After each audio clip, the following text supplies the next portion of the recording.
अगर कोई आपसे कहे कि मौत के ठीक बाद आपके शरीर से 21 ग्राम वजन गायब हो जाता है, तो क्या आप यकीन करेंगे? एक डॉक्टर था, डंकन मैकडॉगल। साल था 1907। उसने एक अजीब सा प्रयोग किया। उसने मरते हुए इंसानों को एक खास तराजू पर लिटाया, और जैसे ही उनकी मृत्यु हुई, कुछ ऐसा हुआ जिससे पूरी वैज्ञानिक दुनिया हैरान रह गई। हर केस में शरीर का वजन ठीक 21 ग्राम कम हो गया, न ज्यादा न कम। क्या ये आत्मा थी जो शरीर को छोड़ गई थी? क्या आत्मा का कोई वजन होता है, या ये सिर्फ एक भ्रम है, एक गलती, या कोई गहरी वैज्ञानिक सच्चाई? हम सब जानते हैं कि इंसान सिर्फ मांस और हड्डियों का पिंजरा नहीं है। कुछ है जो हमें जीवंत बनाता है, एक चेतना, एक आत्मा, एक मैं कौन हूं का अनुभव। लेकिन क्या विज्ञान इसे माप सकता है? क्या वेदांत, उपनिषद और आधुनिक विज्ञान दोनों की जुबान में कुछ ऐसा है जो आत्मा की सच्चाई को सामने ला सके? और सबसे बड़ा सवाल, अगर आत्मा है तो उसका वजन कैसे हो सकता है? इस वीडियो में हम समझेंगे कि इस ग्राम थ्योरी की सच्चाई, आत्मा पर हुए गुप्त वैज्ञानिक प्रयोग और वेदांत के उन रहस्यमयी सूत्रों को जो आत्मा को प्रकाश की तरह परिभाषित करते हैं। शुरुआत करते हैं उस वैज्ञानिक प्रयोग से जिसने आत्मा को विज्ञान की मेज पर रख दिया। तो आइए लौटते हैं उस दिन पर जब विज्ञान ने आत्मा का वजन मापने की कोशिश की। डॉक्टर डंकन मैकडूगल, मैसाचुसेट्स के एक डॉक्टर, एक सवाल से परेशान थे। अगर आत्मा है तो क्या वो मापी जा सकती है? क्या उसका कोई द्रव्य, कोई मास है? उन्होंने 6 ऐसे मरीजों को चुना जो मृत्युशैया पर थे। हर किसी को खास तरह के तौलने वाले बेड पर रखा गया, जिनमें इतने सेंसिटिव स्केल लगे थे कि एक कागज की पत्ती भी हिले तो सुई कांप उठे। और फिर जैसे ही व्यक्ति ने अंतिम सांस ली, स्केल पर अचानक 21 ग्राम वजन कम हो गया। डॉक्टर ने कहा, this missing weight is the soul leaving the body. उन्होंने यही प्रयोग कुत्तों पर भी किया, लेकिन हैरानी की बात यह थी कि कुत्तों के शरीर से कोई वजन कम नहीं हुआ। क्या इसका मतलब यह था कि सिर्फ इंसानों में आत्मा होती है? लेकिन रुको, यहां से कहानी और रहस्यमयी होती है। मैकडूगल का प्रयोग जितना चौंकाने वाला था, उतना ही विवादित भी। उनके पास केवल 6 मानव केस थे, बहुत छोटा सैंपल साइज। कई वैज्ञानिकों ने इस पर उंगलियां उठाईं, कहा कि उन्होंने प्रॉपर मेडिकल कंट्रोल नहीं रखा, न ही परिणामों को पीयर रिव्यूड जर्नल्स में पब्लिश किया। कुछ ने कहा, शरीर की मौत के बाद लंग्स कोलैप्स होते हैं, फ्लूइड्स इवेपोरेट होते हैं। क्या वो 21 ग्राम उन्हीं का वजन था? लेकिन सवाल अब भी जिंदा है, क्या इन 21 ग्राम में सच में कुछ और था? विज्ञान कहता है कि जो मेजरेबल है वही सच है, लेकिन चेतना, आत्मा, ये ना तो माइक्रोस्कोप से दिखती है और ना ही स्केल से तौली जाती है। और यही वो मोड़ है जहां वेदांत और आधुनिक विज्ञान आमने सामने खड़े होते हैं। अब सवाल उठता है, क्या भारतीय दर्शन हमें आत्मा की कोई ऐसी परिभाषा देता है जो विज्ञान से मेल खा सके? क्या वेदांता के सूत्र और भौतिकी के नियम किसी एक बिंदु पर जाकर जुड़ते हैं? अब एक सवाल जो वैज्ञानिक नहीं बल्कि दार्शनिक है, आत्मा क्या है? वेदांत कहता है, न जायते म्रियते व कदाचित नायम भूत्वा भविता व न भूयः। आत्मा कभी जन्म नहीं लेती, न कभी मरती है। मतलब आत्मा न पैदा होती है और न ही खत्म होती है। ये सिर्फ शरीर में आती है, जैसे कोई इंसान नए कपड़े पहनता है। बॉडी नश्वर है, लेकिन आत्मा अमर है। लेकिन क्या आत्मा कोई सतह पर दिखने वाली चीज है? नहीं। वेदांत कहता है, आत्मा है सूक्ष्म, इतनी सूक्ष्म कि उसे किसी भी भौतिक यंत्र से नहीं मापा जा सकता। लेकिन फिर डॉक्टर मैकडूगल ने जो 21 ग्राम मापा, वो क्या था? यहां 2 व्याख्याएं हैं। पहली व्याख्या, वेदांत के अनुसार आत्मा शरीर में प्राण के माध्यम से रहती है। मृत्यु के समय शरीर से प्राण, लाइफ फोर्स निकलता है। यह सटल एनर्जी हो सकती है जिसकी फिजिकल छाया वजन में थोड़ा सा बदलाव दिखाए। दूसरी व्याख्या, वो 21 ग्राम आत्मा नहीं बल्कि मृत्यु की जैविक प्रक्रिया का परिणाम हो सकता है। लेकिन जिस क्षण वो घटित होता है, वो क्षण स्वयं में इतना रहस्यमयी है कि मन प्रश्न पूछ बैठता है, क्या कुछ अदृश्य निकल गया? अब सवाल ये नहीं है कि आत्मा है या नहीं, बल्कि ये है कि आत्मा क्या है और क्या विज्ञान उसे पहचान सकता है। क्वांटम फिजिक्स ने यह साबित कर दिया है कि इस ब्रह्मांड में कोई चीज पूरी तरह ठोस नहीं है। हर कण, हर पदार्थ एक वेव और एक पार्टिकल दोनों है। मतलब हम सभी सिर्फ मांस और हड्डियां नहीं, बल्कि ऊर्जा से बने हुए हैं, वाइब्रेटिंग एनर्जी फील्ड्स। क्या आत्मा एक ऐसा हाई फ्रीक्वेंसी कॉन्शियसनेस वेव हो सकती है जिसे हम देख नहीं सकते लेकिन अनुभव कर सकते हैं? वेदांता कहता है, जीवात्मा और ब्रह्म अलग नहीं है। जीव वही चेतना है जो सीमित शरीर में बंधी हुई है, और ब्रह्म वो चेतना है जो पूरे ब्रह्मांड में फैली हुई है। अब जोड़िए इसे law of conservation of energy से, जो कहता है, energy can neither be created nor destroyed, it can only be transformed from one form to another. क्या आत्मा भी वही एनर्जी ऑफ कॉन्शियसनेस है जो शरीर छोड़कर यूनिवर्सल कॉन्शियसनेस में विलीन हो जाती है? डॉक्टर एर्विन श्रोडिंगर, जो क्वांटम मैकेनिक्स के पायनियर थे, उन्होंने कहा था, consciousness is a singular for which there is no plural. मतलब चेतना एक है और वो सब में है। ये वही बात है जो वेदांत हजारों साल पहले कह चुका है, अहम ब्रह्मास्मि, मैं ब्रह्म हूं।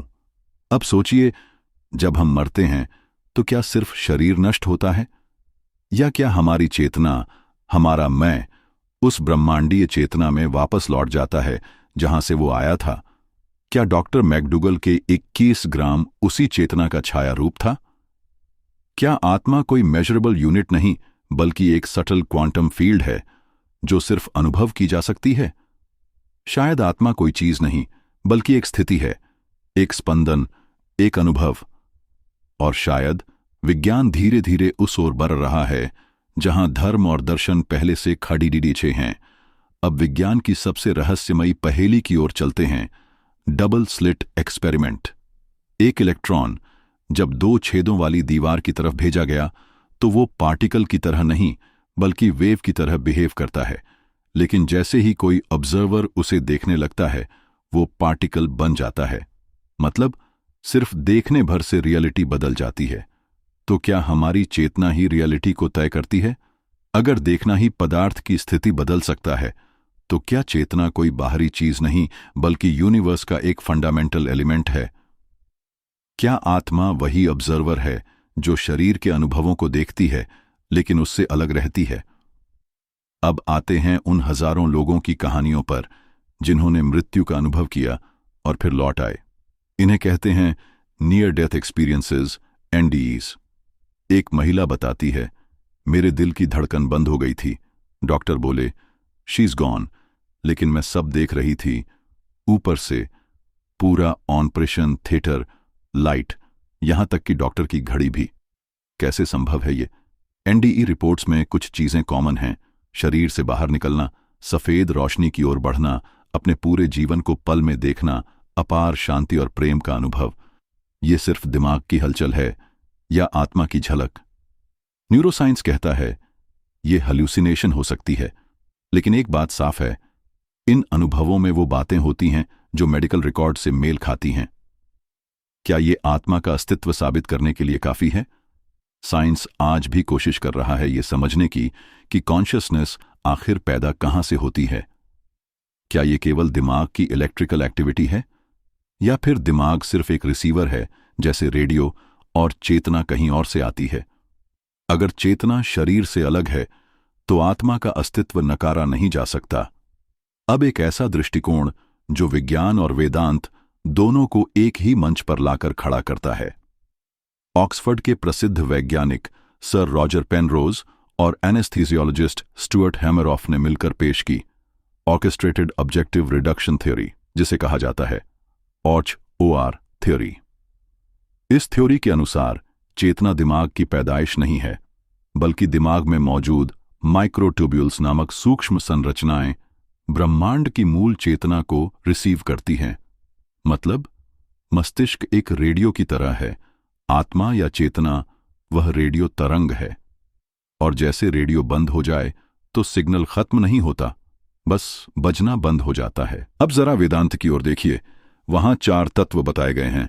1 मन जो सोचता है, 2 बुद्धि जो निर्णय लेती है, 3 चित्त जो स्मृति और संस्कारों का भंडार है, 4 और आत्मा जो इन सब का साक्षी है। आत्मा ना सोचती है ना तय करती है, वो बस जागृत है। जैसे स्क्रीन पर फिल्म चलती है लेकिन स्क्रीन जलती नहीं। आत्मा भी शरीर और मन की गतिविधियों को देखती है लेकिन उनसे प्रभावित नहीं होती। अब सोचिए, क्या ये वही चेतना है जिसे विज्ञान अब पान साइकिज्म कहने लगा है? मतलब ब्रह्मांड की हर चीज, चाहे वो परमाणु हो, पौधा या ग्रह, सब में चेतना की कोई ना कोई मात्रा है। कॉन्शियस यूनिवर्स थ्योरी का यही मूल है कि यूनिवर्स सिर्फ पदार्थों से नहीं बल्कि चेतना से बना है। वेदांता हजारों सालों से कहता रहा, सर्वम खलविदम ब्रह्म। यह संपूर्ण जगत ब्रह्म है, यानी ब्रह्मांड स्वयं चेतना है। और अब विज्ञान धीरे धीरे उसी दिशा में जा रहा है। तो क्या आत्मा और ब्रह्म, चेतना और पदार्थ, विज्ञान और अध्यात्म, ये सब एक ही रहस्य के अलग अलग रूप हैं? शायद हम केवल सतह को छू पाए हैं। मृत्यु हम सबका अंतिम सत्य, लेकिन सबसे बड़ा डर। हम सोचते हैं सब खत्म हो जाएगा, लेकिन वेदांत कहता है, ना हम कर्ता न देहम अस्मि चिदानंद रूपः शिवोहम शिवोहम। मैं शरीर नहीं, मैं शुद्ध चेतना हूं। साइंस अब मान रहा है, शायद चेतना समाप्त नहीं होती, बस रूप बदलती है। वेदांता जवाब देता है, दुख परिणाम नहीं है, अनुभव है, और अनुभव आत्मा को उसकी असली पहचान की ओर ले जाता है। जब तक हम शरीर को ही सब कुछ मानते हैं, तब तक दुख बड़ा लगता है, लेकिन जब हम खुद को शुद्ध चेतना मानते हैं, तब जीवन और मृत्यु, सुख और दुख सब एक लहर की तरह बीत जाते हैं। जैसे बादल आते हैं, बरसते हैं और चले जाते हैं, लेकिन आसमान वो वही रहता है। आत्मा वही आसमान है। वेदांता कहता है, तत् त्वम असि, तू वही है। तू कोई डरने वाला शरीर नहीं, तू आत्मा है, जिसे न आग जला सकती है, न पानी भिगो सकता है, न हवा सुखा सकती है। विज्ञान आज सवाल पूछ रहा है और वेदांत सदियों से उत्तर दे रहा है। शायद एक दिन विज्ञान भी इस सत्य को माप लेगा कि मोक्ष कोई कल्पना नहीं, बल्कि चेतना की सर्वोच्च स्थिति है। तो क्या आत्मा का वजन होता है? शायद नहीं। शायद आत्मा वजन नहीं छोड़ती, बल्कि हमें वजन से मुक्त कर देती है। मुक्ति उसी क्षण जब तुम जान जाते हो कि तुम सिर्फ एक शरीर नहीं, बल्कि असीम चेतना हो। शिवोहम शिवोहम। अगर इस वीडियो ने आपकी सोच को छुआ है, अगर आपने आज कुछ ऐसा जाना जो किताबों से नहीं, आत्मा से महसूस होता है, तो इस ज्ञान की लौ को बुझने मत देना। इसे उनके साथ जरूर शेयर करें जो जीवन, मृत्यु, आत्मा और ब्रह्मांड को लेकर सवालों से जूझ रहे हैं। कमेंट में लिखिए, मैं आत्मा हूं, मैं अजर हूं। और अगर आप ऐसी और ज्ञानवर्धक यात्राओं पर चलना चाहते हैं, तो लाइक कीजिए, सब्सक्राइब कीजिए, और अगली बार जब हम ब्रह्मांड की किसी और रहस्यमयी गली में उतरें, तो आप हमारे साथ हों। क्योंकि ये सिर्फ वीडियो नहीं, ये एक अवेकनिंग है।